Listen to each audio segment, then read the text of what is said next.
Hello everybody, namaskaram to all the beautiful people out there. Hope you guys are doing amazingly well. Welcome back to another lesson of English with Ashish. You know what's going to happen today. We are going to learn, we are going to master future perfect tense. We are going to learn everything about this tense. So I'm excited, I know you guys are too. Let's do it.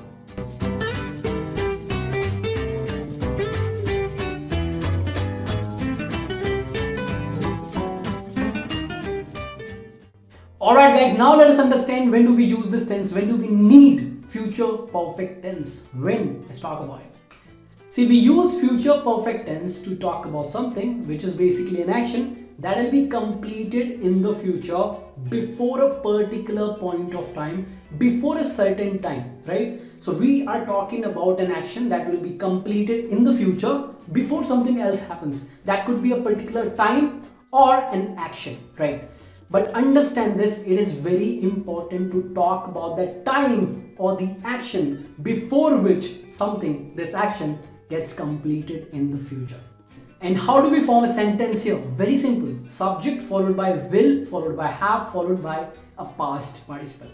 I will have completed, you will have completed, he will have completed, she will have completed, whatever the subject is. The structure is not going to change, the verb is not going to change. That's how easy it is to form a future perfect tense sentence. Now let me give you some examples and make you understand this tense in a better way. So guys, before recording this video, I got a call from one of my college professors. He said, Ashish, I have a task for you. Look at the task and tell me if you can pull it off. Tell me if you can do it.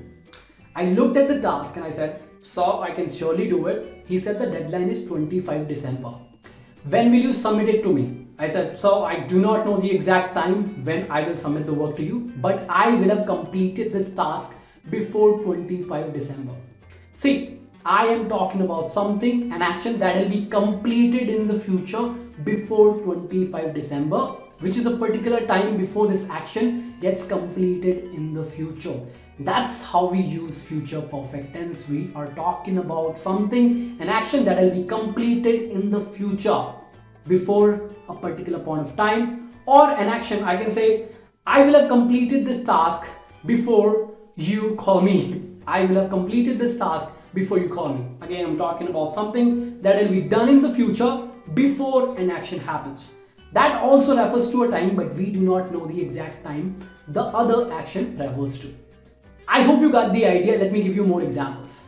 She will have already slept by the time we come back home. This action of sleeping will have already been finished, completed when we come back home. So we are talking about an action that will be completed in the future before another action takes place.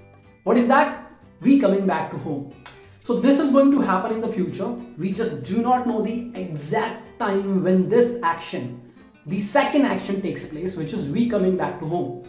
And the first action, which is in a future perfect tense, gets completed before the second action, which is we coming back to home. She will have already slept when we come back home. So when we get back to home, she's already sleeping. This action is already done, completed. Let me give you more examples. The train will have already left by the time we reach the station. The train will have already left by the time or when we reach the station. So let's suppose the time right now is 8 p.m. and we know it's gonna take 2 hours to reach the station. And the train is going to leave at 9 p.m. right? So by the time we reach there, which is around 10 p.m, we know the train is already left. So we are predicting what's going to happen in the future.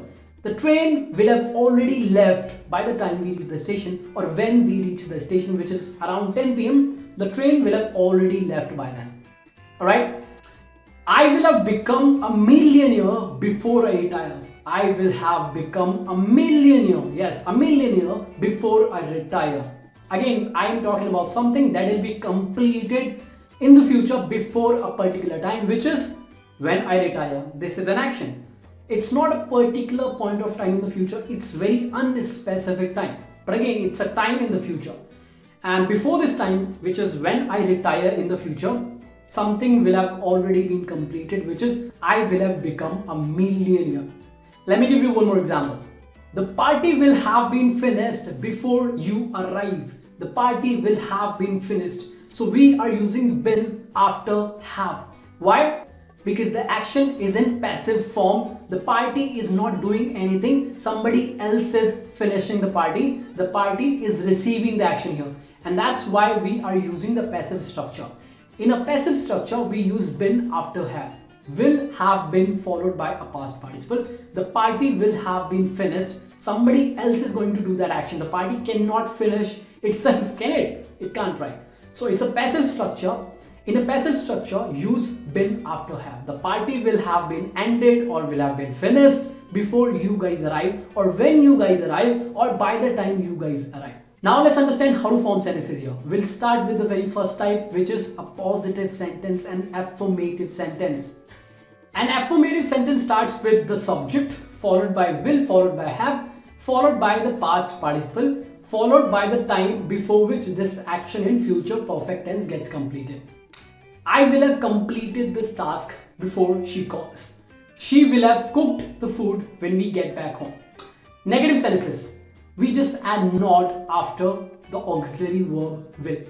Subject followed by will, followed by not, followed by have, followed by the past participle, followed by the time, obviously, right? She will not have cooked the food when we get back home. So that's how we form negative sentences. Interrogative sentences, we just bring the auxiliary verb will in the beginning of the sentence and everything is just the same, and obviously we have this question mark at the end of the sentence. Will you have completed the task when I call? Will she have cooked the food when we get back home? Right? That's how we form interrogative sentences. And if you want to form an interrogative negative sentence, just add not after the subject. Will she not have cooked the food when we get back home? But avoid asking negative questions. Make sure your questions are always positive. So I hope you guys have understood what future perfect tense is all about and when you have to use this tense. Now an important thing to know. If you guys want to talk about an action that will be done in the future at a particular time, it will happen at a particular time, use simple future tense, also known as future indefinite tense. Do not use future perfect tense. If you want to talk about something that will happen in the future at a particular time, at a specific time. For example, I'll call you tomorrow. She will come back home in the evening. She will come back home in the evening.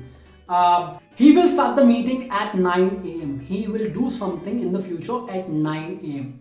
So if I simply want to talk about something that will happen in the future at a particular time, I'll use simple future tense. But if I want to focus on an action that will be completed in the future before a particular time or before an action takes place, I use future perfect tense. I hope now you know what this tense is all about. So that's all about today's lesson, guys. I hope you enjoyed this lesson. I hope now you know what is future perfect tense and how you have to use this tense, right? If you have any questions, any doubts, do let me know in the comment section below. And if you enjoyed this video, give it a thumbs up. If you guys are new to the channel, make sure you subscribe to the channel and hit that bell icon so that every single time I publish a lesson, you get notified. And I'll see you guys very soon. Till then, keep learning, have fun. I'm out. Namaskar.